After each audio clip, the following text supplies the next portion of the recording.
بسم الله والصلاة والسلام على رسول الله. اللهم إنا نسألك حسن الخاتم. حبايب قلبي، ما تنسوناش في الاشتراك وتفعلوا زر الجرس واكتبوا لي تعليق حلو. ربنا يسعد قلوبكم يا رب، وكل سنة وانتم طيبين بحلول شهر رمضان. شاهدوا يا حبايبي الفيديو للآخر. النهاردة هعمل معاكم فراخ، هعملها في شوربة يا حبايبي، ماناش عاملاها مشوي. بنسخن الحلة وهطبخ جنبها رز، وعامله سلطه مش طبخه جنب خضار ولا حاجه، بس انا عامله فراخ كتير يا حبايبي عشان لو صباح عيد كل سنه وانتم طيبين يبقى عندي اكل لبكره. فاعملها في شوربه واعمل جنبها سلطه، وخلاص النهارده يوم صباح عيد هطبخ جنب اللي يفيد يعني البواقي بسله او بطاطس.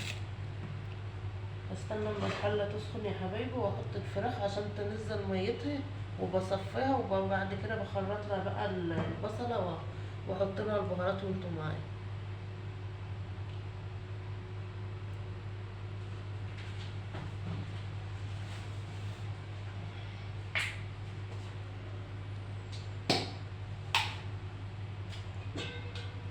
نحط زيت على الرز كله.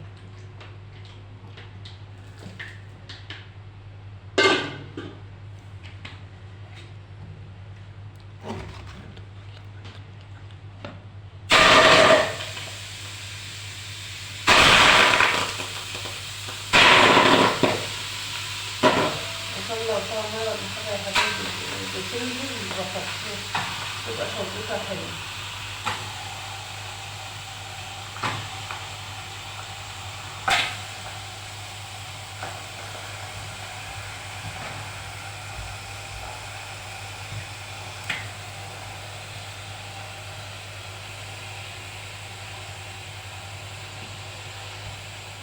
لما تصفى من ميتها يا حبايبي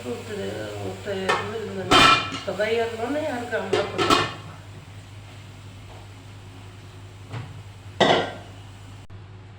رجعت معاكم يا حبايبي كده صفت ميتها خالص. هحط لها بقى البهارات بتاعتها. هنحط كمون يا حبايبي وفلفل اسمر وحبهان بس.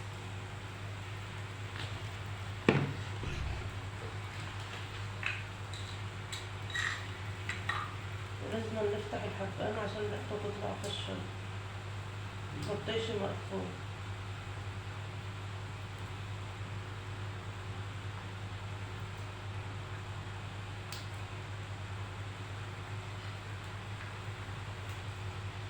كده حطينا حوالي 6 فصوص يا حبايبي عشان هنكتر الفراخ. يبقى حطينا فلفل وكمون وحبهان، ولو عندك ورق غار حط شويه يبقى حلو. هنحط شويه طماطم والباقي ده هنلبهم الفراخ لما تستوي يا حبايبي وادخلها الفرن. الطماطم دي نفرمه فيها توم وقرن فلفل احمر، وما ننساش الملح.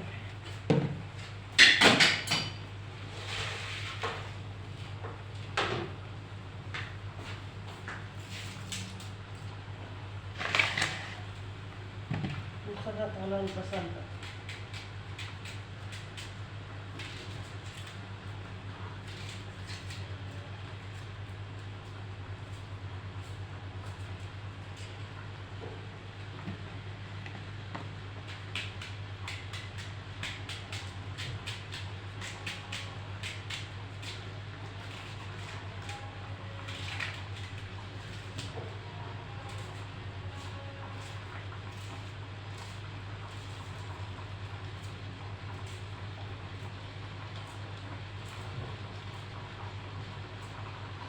بس يا حبايبي البصل ده بحطه لولادي لانهم بيحبوه، بيبقى حلو في الشرب. اغطي عليها شويه واما تاخد وتدي من الطماطم، وبعد كده ازودها الشرب.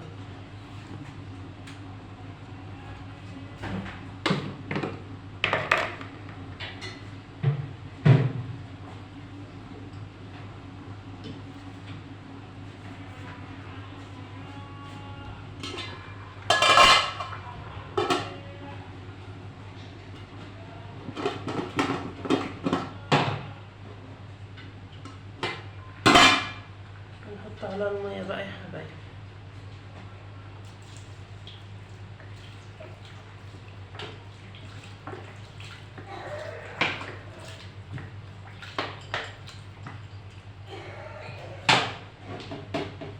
لسه مغطى عليها بقى واسيبها ما تستوي وارجع معاكم تاني.